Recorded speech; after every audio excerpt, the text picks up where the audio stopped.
Bonjour tout le monde, j'espère que vous allez bien et bienvenue dans cette 21e vidéo de ce mois de Vidéofax.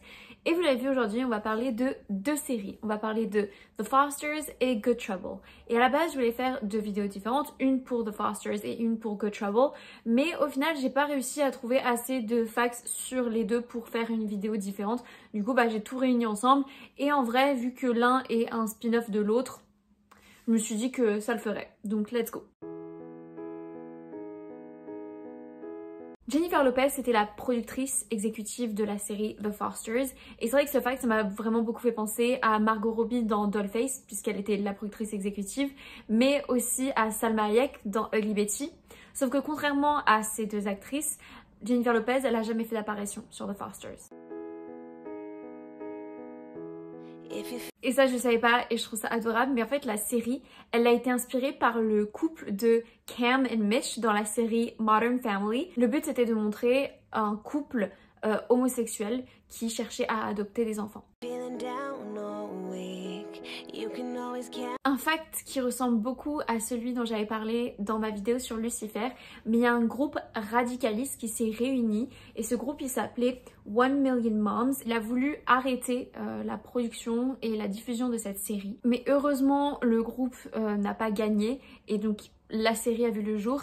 Et justement le but de la série c'était de dénoncer les failles qu'il y avait dans le système de placement familial. Je sais pas si c'est le terme exact en français, en anglais je sais que ça s'appelle The Foster System, mais c'est vrai qu'en français je sais pas trop.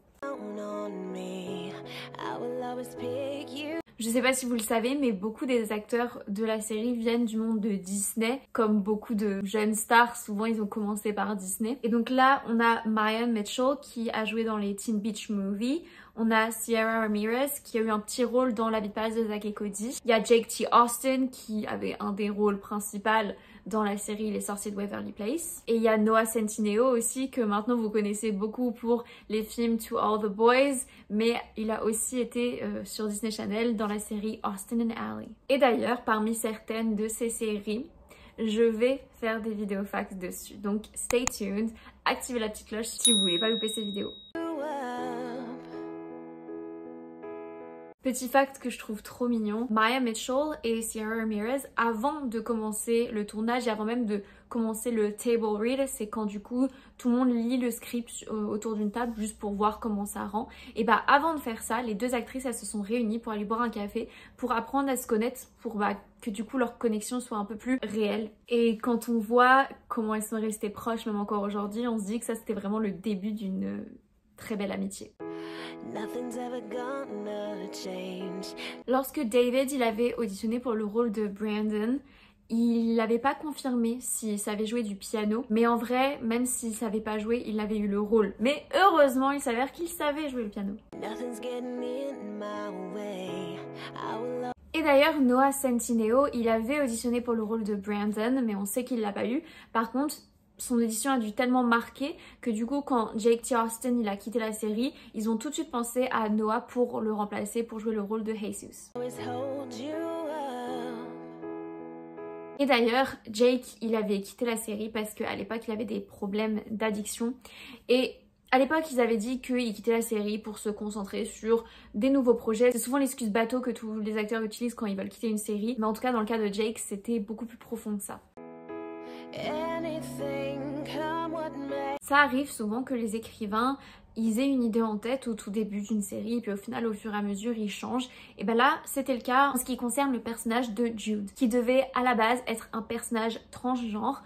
Et d'ailleurs ils y font un peu un clin d'œil dès le premier épisode où Callie elle dit que Jude il se faisait battre par son beau-père parce qu'il portait des robes. Sauf qu'au final les écrivains ils ont changé de direction et ils ont préféré faire en sorte que Jude il galère avec sa sexualité pendant un long moment avant de découvrir qu'en fait il était gay.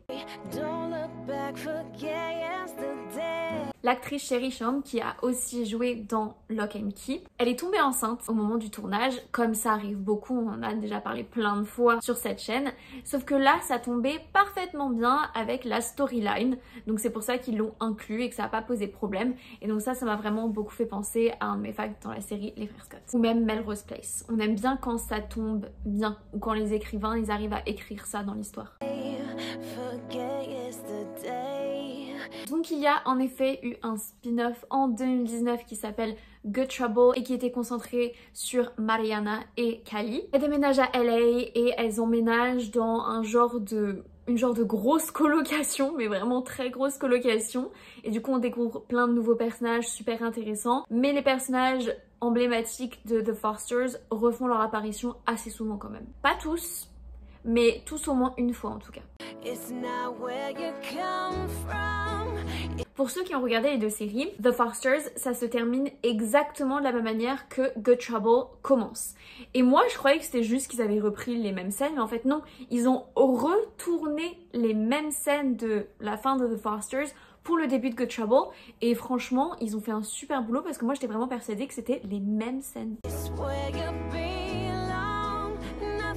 Le personnage de Mariana, c'est la seule qui apparaît dans tous les épisodes parce qu'il y a un moment donné, Callie, elle déménage dans une autre ville et en fait c'est parce que l'actrice Maya Mitchell, c'était au moment de la pandémie, elle n'avait pas pu beaucoup voir ses familles, du coup elle a voulu se rapprocher d'eux et vu qu'elle est australienne, du coup elle a redéménagé en Australie pour passer un peu plus de temps avec sa famille, mais elle sera revenue pour la fin de la série. Et à la base, Good Trouble devait avoir une 6e et dernière saison. Sauf que Disney leur a dit on n'a pas le budget. Laissez-moi rire. Disney n'a pas le budget, bref. Et du coup ils ont dit bah ce que vous avez filmé pour la saison 5 ça va suffire et ce sera ça le final. Sauf que les créateurs ils voulaient offrir autre chose aux fans. Ça a commencé avec The Fosters et on les a tous suivis jusqu'à Good Trouble. Il nous fallait une vraie finale. Du coup bah ils ont négocié avec Disney et Disney leur a donné un tout petit budget pour réaliser les épisodes finaux. Donc les créateurs ils ont fait ce qu'ils pouvaient mais c'était pas du tout à la hauteur de ce qu'ils voulaient à la base. De ce que j'ai cru comprendre, ils voulaient refaire un mariage un peu comme The Fosters, ça s'est terminé sur un mariage. Bah là ils voulaient pareil, ils voulaient que ça se termine sur un mariage, tout le monde revenait, il y avait plus de moments on va dire, plus de scènes. Et dernier fact pour ceux qui ont l'œil, et moi j'avoue que j'ai pas fait attention, après c'est vrai que j'étais pas forcément tout le temps concentrée quand je regardais Good Trouble, mais il y a eu un changement d'actrice pour le personnage de Angelica, puisque à partir de la saison 4, c'est passé de Odelia Halevi, j'espère que je le prononce bien, à Yasmine Hacker. Et en fait c'est juste parce que Odelia, elle a décroché un rôle principal dans une autre série. You go girl, franchement si tu peux gagner plus et avoir plus de visibilité, autant aller ailleurs. Et en plus le personnage d'Angelica, il n'était pas non plus hyper principal. Donc en soi, non, moi j'avais pas remarqué le changement personnellement. Et voilà, cette vidéo est terminée, j'espère qu'elle vous a plu. Franchement j'ai beaucoup aimé The Fosters comme série et donc j'ai évidemment par la suite regardé Good Trouble parce que Mariana c'était un de mes personnages préférés de la série The Fosters. Même si des fois elle m'énervait dans ses choix, je l'aimais quand même beaucoup, ce côté un peu latina, petite, brune avec du caractère, évidemment j'aime beaucoup. J'aimais aussi beaucoup Jesus et je me rappelle à la base j'avais regardé The Fosters pour Jake T. Austin. Du coup bah très triste quand il a été remplacé, mais bon après ils l'ont remplacé par Noah Centineo et soyons honnêtes, je pense qu'il a volé plusieurs de nos cœurs parce que ce mec est quand même très mignon et très adorable. C'est pas une série light pour le coup, c'est quand même assez deep, il y a quand même des sujets assez dark dedans, mais j'aime bien les séries comme ça aussi de temps en temps. Les acteurs, évidemment, j'aime beaucoup cette vibe, le côté très famille, très soutien, très amour, famille pas forcément conventionnelle, enfin vraiment j'aime beaucoup. D'ailleurs je crois que j'ai pas regardé la fin de Good Trouble. Faut que je regarde. Et vous du coup, c'est qui votre personnage préféré de la série? Dites-le moi, que ce soit Good Trouble ou The Fosters. Et du coup, si c'est pas déjà le cas, je vous invite à aimer cette vidéo, à me suivre et à activer la petite cloche parce qu'il reste encore quelques vidéos. Et histoire de vous donner quelques petits indices, on va quasi terminer par presque que des séries Disney Channel. Évidemment, je fais des vidéos de séries que j'ai regardées quand j'étais plus jeune. Comment ne pas faire des vidéos sur des séries Disney Channel alors que j'ai grandi en regardant Disney Channel, j'étais vraiment une Disney Channel girl. Donc essayez de spéculer sur quelle série ça va être. En tout cas moi je vous dis à demain pour une nouvelle vidéo. Bye!